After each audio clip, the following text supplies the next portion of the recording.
Welcome back to our channel friends. मैं आप सबका अपने चैनल स्टॉक्स फॉर लाइफ में बहुत स्वागत करता हूं। Welcome to STFL family.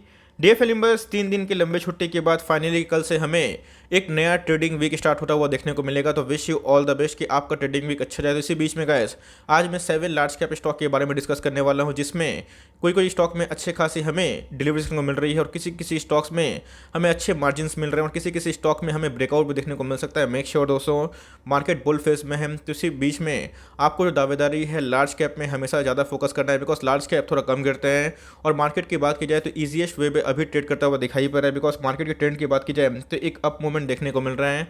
तो कैसे यहाँ पे एड ऑन डेज की स्टडी लगा सकते हैं और कोई कोई स्टॉक में हमें आने वाले Q2 और Q3 तक अच्छे खासे नंबर्स देखने की उम्मीद है। तो मैं कौन कौन से स्टॉक्स को डिस्कवर करने वाला हूँ, डिस्कस करने वाला हूँ, सब कुछ क्रिस्टल क्लियर करूंगा विद प्रॉपर लॉजिक, जहाँ पे एक सेंस बने और जहाँ पे आप चाहें तो इन सब स्टॉक में एड ऑन डिप्स कर सकते हैं और लॉन्ग टर्म तक बने रह सकते हैं। तो बहुत ही कुछ सीखने को मिलेगा। चैनल फर्स्ट टाइम होंगे सब्सक्राइब कर सकते हैं इस तरह की क्वालिटी कंटेंट को सबसे पहले एक्सेस करने के लिए। Now without delaying any for time let's begin.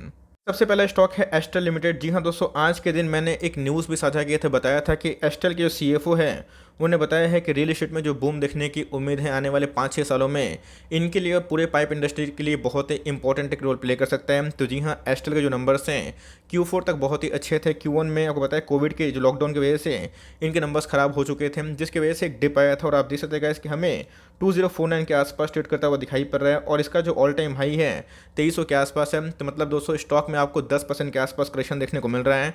अब ऐसा नहीं है कि आप इधर पे उम्मीद करेंगे कि आपको स्टॉक 25% 30% के आसपास गिरावट में देखने को मिले। यस, मार्केट गिरेगा तो कोई भी स्टॉक गिर सकता है, लेकिन दोस्तों ऐसे स्टॉक अगर आप देखें, अगर सोचेंगे कि बहुत लंबा डिप में खरीदना है, शायद आप खरीद नहीं पाएंगे। और ऐसे स्टॉक को अगर 10% के करेक्शन मिलता है तो मुझे लगता है इधर पे गैस आपकी SIP चालू हो जानी चाहिए। एस्ट्रल की बात की जाए, प्रिंस पाइप की बात की जाए, फिनोलेक्स की बात की जाए, पाइप इंडस्ट्री 2027 तक बहुत ज़्यादा बूम कर सकती है। गवर्नमेंट का ये बहुत ज़्यादा फोकस है और गैस ये सब रिनाउंड प्लेयर है, लार्ज कैप कंपनी है, तो गिरावट की संभावना बहुत ही कम होती है। इसके पहले स्टॉक ने एक मेजर ब्रेकआउट दिया था, उसके बाद इनके Q1 के नंबर्स के बाद हमें फॉल देखने को मिला था। अगर आप देखें तो अगर ये सपोर्ट पे आता है 2000 के आसपास, तो मुझे लगता है कि 2050 से लेकर 2000 एक इंपॉर्टेंट सपोर्ट के रूप में काम हो सकता है। और इधर पे आप लॉन्ग टर्म चाहें तो इधर पे एकोमोडेशन कर सकते हैं, बिकॉज स्टॉक की बात की जाए तो फंडामेंटली बहुत ही अच्छी है। RSI की बात की जाए 48 के आसपास है। मनी फ्लो इंडेक्स पहले ओवरबॉट जोन में चल रहा था, अभी गिरावट का शिकार देखने को मिल रहा है। तो मुझे लगता है इसके अगर आपको लार्ज कैप में निवेश करना है तो एस्टेल आपको घुसने का मौका दे रहे हैं। 40,000 करोड़ के ऊपर की मार्केट कैप हमें दिखाई पड़ती है और अगर आप चाहें तो रिस्क ले सकते हैं और लॉन्ग टर्म होल्ड कर सकते हैं। आप चाहें तो स्मॉल कैप में प्रिंस पाइप को भी गैस इधर पे कंसिडर आराम से कर सकते हो। दूसरा स्टॉक है मुथूट फाइनेंस। मैंने इसको बहुत बार कवर किया है और आज भी करता हूँ, बिकॉज हमेशा दोस्तों याद रखिएगा जो कमेंट्री बहुत ही इंपॉर्टेंट है। इनके भी मैनेजमेंट की तरफ से बहुत ही इंपॉर्टेंट कमेंट्री आई थी। बताया था इन्होंने 15% इनके जो AUM है वो राइज हो सकते हैं और गोल्ड प्राइस में ऐसे बहुत सारे ब्रोकर्स हैं जिनका मानना है कि एक अपसाइड मूवमेंट हो सकता है। तो जी हाँ, ये इनके लिए बहुत ही फ्यूल के रूप में काम कर सकता है। लेकिन ऐसे कंपनी, ऐसे क्वालिटी, ये बहुत ही शानदार कंपनी दिखाई पड़ती है। और बैंक निफ्टी और NBFC अगर तेज रहेगा तो इसमें एक और तेजी देखने को मिल सकती है। अगर आप स्टॉक के प्राइस को देखें ऑल टाइम हाई तो गैस 1600 का स्टॉक दिखाई पड़ता को मिल रहा है। 100 रुपये डिस्काउंट में मुझे लगता है 1500 के आसपास इसको बहुत बड़ा सपोर्ट मिला। तो उधर पे आप लॉन्ग टर्म चाहें तो एंट्री कर सकते हैं। मुथूट फाइनेंस की बात की जाए तो ये भी दोस्तों एक बहुत बड़ा मल्टी बैगर रहा है और लॉन्ग टर्म में अगर आप चार्ट देखें तो इसने अच्छे खासे पैसे बना के भी दिए हैं। तो जी हाँ दोस्तों, Q2 के नंबर्स जो आने वाले हैं इसमें इनके लिए बहुत ही इंपॉर्टेंट एक गेम चेंजर रोल प्ले हो सकता है। तो मुझे लगता है इसके मुथूट फाइनेंस में आप चाहें तो आराम से नज़र डाल सकते हैं। बाइंग कहाँ करनी है अगर आप देखें तो अगर इस लेवल को तोड़ नहीं पाता है तो हो सकता है कि 1500 का लेवल, 1520 से लेकर 1500 का लेवल, ये अपने आप में बहुत ही इंपॉर्टेंट है। इसके इंट्रिंसिक वैल्यू की बात की जाए तो जी हाँ दोस्तों, ऐसे बहुत सारे ब्रोकर्स की मानी जाए 1450 के आसपास दिखाई पड़ता है। मेरा ये मानना है कि 1400 लेकर 1450 ये इसके इंट्रिंसिक वैल्यू दिखाई पड़ते हैं। तब स्टॉक इधर पे आएगा कि नहीं किसी को पता नहीं, लेकिन आपको दोस्तों ऐसे स्टॉक्स में एड ऑन डिप्स करना है। अगर आप देखें तो RSI 57 के आसपास जा चुका है, जो अपने आप में ही काफ़ी वीक देखने को तो नहीं मिल रहा, लेकिन ऐसा उतना स्ट्रॉन्ग भी नहीं है। तो मेरे हिसाब से क्या मुथूट फाइनेंस आपकी नज़र में होनी चाहिए और आप लिए हुए हैं तो आराम से कंटिन्यू करें। फंडामेंटली बहुत अच्छी कंपनी और एक बार इनके Q2 के नंबर्स अच्छे आते हैं तो हमें एक मेजर ब्रेकआउट देखने को मिल सकता है। और बहुत सारे ब्रोकर्स की मानी जाए तो कम से कम दोस्तों उन्होंने टारगेट दिया है 1800 से 2000 के आसपास। मुझे लगता है कि आने वाले 1-2 क्वार्टर में ये पूरा अचीव करता हुआ दिखाई पड़ेगा। तो मुझे लगता है कि मुथूट फाइनेंस एक अंडर वैल्यू स्टॉक है और आप चाहें तो इसमें भी नज़र बना सकते हैं। इसके बाद बात की जाए एक डेट फ्री कंपनी, इसका नाम क्या है, डिविस लेबोरेटरी। बहुत ही पसंदीदा दोस्तों मेरा फार्मा का स्टॉक है और API को लेके एक बहुत बड़ी न्यूज़ भी आ रही है जहाँ पे एपीआई का जो कैपेक्स प्लान है हमें ग्रैंड फार्मा में देखने को मिल रहे हैं और इसमें गाइस डिविस लैब भी काम करते हुए दिखाई पड़ती है। अगर पीएलआई स्कीम फार्मा में आता है तो भाई इससे डिविस लैब को बहुत बेनिफिट मिल सकती है। तो मेरे हिसाब से गाइस डिविस लैब एक लॉन्ग टर्म का बहुत ही शानदार बेट हो सकता है। अगर आप देखें तो स्टॉक ने महा मल्टीबैगर पैसे कमा के दिए और ये सब स्टॉक में अगर आप देखें तो बजाज फाइनेंस जैसा रैली हमें देखने को मिलता है। बजाज फाइनेंस की बात की जाए तो उसने बहुत पैसे बना के दिए, लेकिन अगर आप देखें तो इसने भी अच्छे खासे पैसे बना के दिए हैं। 50,000 के % से ऊपर रिटर्न देने वाला ये स्टॉक देखने को मिलता है। 5 to 7 उनका स्टॉक है आपको मिल रहा है 5054 के आसपास। और मुझे लगता है आप मेजर डाउनसाइड का उम्मीद मत करें, बिकॉज इनके क्वार्टरली नंबर्स हमेशा अच्छे होते हैं और मुझे लगता है ऐसे स्टॉक को हर 3-4-5% में आप चाहें तो एड ऑन डिप्स कर सकते हैं। अब देख सकते हैं कि इधर पे इसने एक ब्रेकआउट देने की कोशिश की थी, उसके बाद एक असफल हो चुका है। तो अगर ये जो सपोर्ट है तोड़ता है तो जी हाँ, आने वाले कल में आपको वही 100-200 पॉइंट गिरावट में ये देखने को मिल सकता है। अगर आप देखें तो इधर पे जो आरएसआई है वो भी हमें वीक देखने को मिल रहा है। पहले दोस्तों स्टॉक काफ़ी ओवरबॉट जोन में था, इसको भी अपने वॉशेस में लगा लीजिए। जो कभी भी स्टॉक गिरता है तो मुझे लगता है कि फार्मा की एक बहुत ही अच्छी कंपनी है और बहुत ही बड़ी कंपनी है।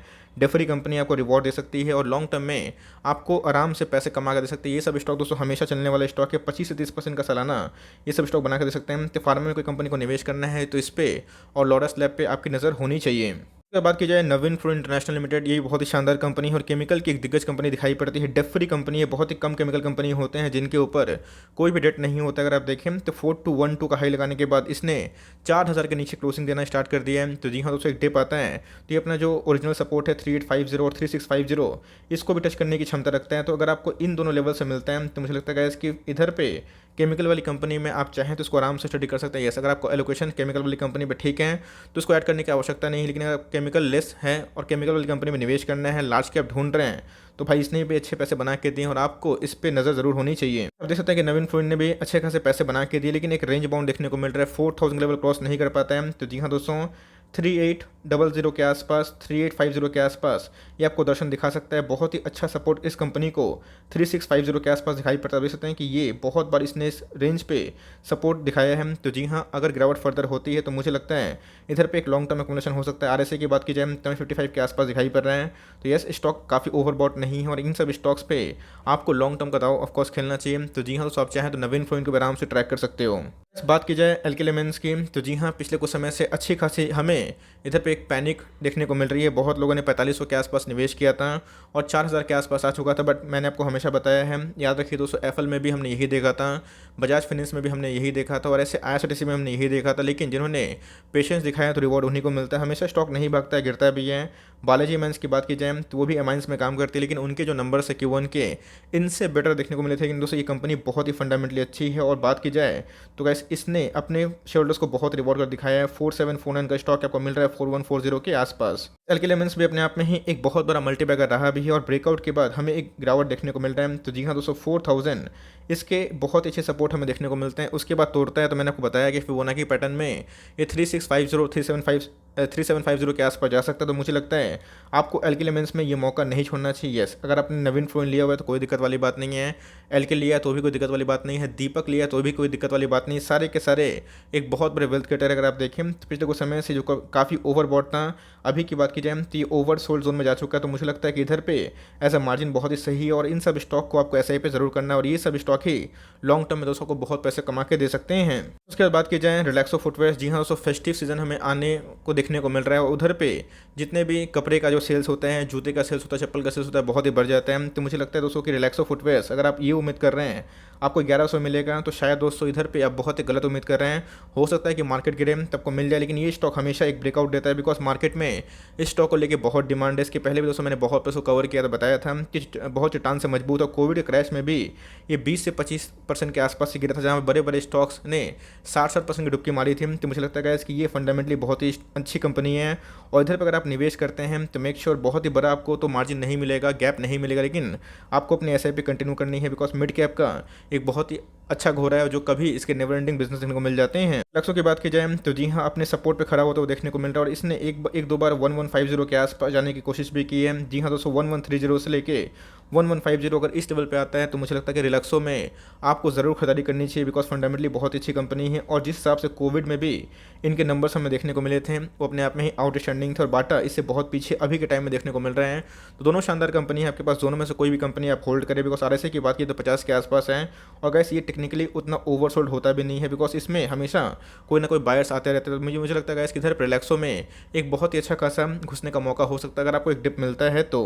डिप से एएमसी की बात की जाए, जी हाँ दोस्तों, मैंने आपको इसी वीकेंड में एक न्यूज़ साझा की थी, बताया था कि एएमसी का जो फ्लो है अभी रिकॉर्ड हाई पे देखने को मिल रहा है, और फर्स्ट टाइम इतिहास में इन्होंने 36 लाख का जो एक फिगर है उसको टच कर लिया है, 36 लाख करोड़ का। जी हाँ दोस्तों, ये अपने आप में ही जितनी भी एएमसी कंपनी है इनके लिए हिस्टोरिक बेंचमार्क देखने को मिलता है। अगर आप देखें कोविड के पहले के भाव मिल रहे हैं, 3800 का स्टॉक हमें देखने को मिलता था, और आप देखते हैं कि अभी तक दोस्तों स्टॉक भागा नहीं है, तो अपने बॉटम से रिकवर हो चुका है। 2800 का स्टॉक था, 2700 का स्टॉक था, तब से मैं कवर कर रहा हूँ। अभी की बात की जाए तो 3250 के आसपास हो चुका है, और एकदम दोस्तों ब्रेकआउट दे सकती है। अगर आप देखें तो इधर पे एक ब्रेकआउट की पॉसिबिलिटी हमें देखने को मिल रही है। अगर आप आरएसआई देखें, मनी फ्लो इंडेक्स देखें तो काफ़ी मजबूत होता है वो देखने को मिल रहा है, लेकिन इससे कंक्लूजन मत निकालिएगा, बिकॉज वीकली चार्ट की बात की जाए तो अपने आप में कुछ और बयां कर रहे हैं। अगर आप देखें तो मंथली चार्ट में माफ करिएगा, वीकली चार्ट मुझसे निकल गया। अगर आप देखें तो इधर पे दोस्तों हमें ये स्टॉक 3800 के भाव पे देखने को मिल रहा था, तो अगर ये ब्रेकआउट देता है, इस वेस्ट से अगर निकलता है तो जी हाँ दोस्तों इसके टारगेट से बहुत ही अप हो सकते हैं। तो मुझे लगता है कि डाउन साइड की बात की जाए बहुत ही नाक के समान है, कभी 100-200 पॉइंट गिरावट अगर होता है तो उधर पर आप चाहें तो एचडीएफसी एएमसी में निवेश कर सकते हैं। बहुत लोग इधर स्विच करके कैम्स में सीडीएसएल में निवेश कर चुके हैं, तो ऑफकोर्स ये खराब बिल्कुल मूव नहीं है। ये 200 अपने इंडस्ट्री का ही मार्केट लीडर है, और कैम्स की बात की जाए, सीडीएसएल की बात की जाए, ये भी आने वाले कल में बहुत तेज हो सकता है। तो डेफरी कंपनी ध्यान रखिएगा, इसको छोड़ के आप चाहें तो निपॉन में पोजीशन बना सकते हैं, बिकॉज अगर आप देखें तो पहले ये स्टॉक काफ़ी ओवरबॉट हो चुका था, और लॉन्ग टर्म से इसने अभी तक वैसे पैसे नहीं बनाए, तो मुझे लगता है कि एक बहुत बड़ी रैली ड्यू है। आप चाहें तो इन सब स्टॉक को आराम से ट्रैक कर सकते हैं। इसमें दोस्तों मैंने सिर्फ और सिर्फ लार्ज कैप में डिस्कस किया है, आप चाहें तो इसका जो विकल्प है छोटे मोटे जो कंपनी है उस पर निवेश कर सकते हैं, लेकिन yes make sure company fundamentally अच्छी होनी चाहिए। आई होप मेरा एफर्ट आपको अच्छा लगा। इन सब स्टॉक में से आपको कौन से पसंद आए कमेंट बॉक्स में जरूर बताइएगा। आई होप मेरा एफर्ट आपको अच्छा लगा। तो भाई मिलते हैं जल्दी ही, तब तक के लिए bye. Thanks for listening friends, God bless you all.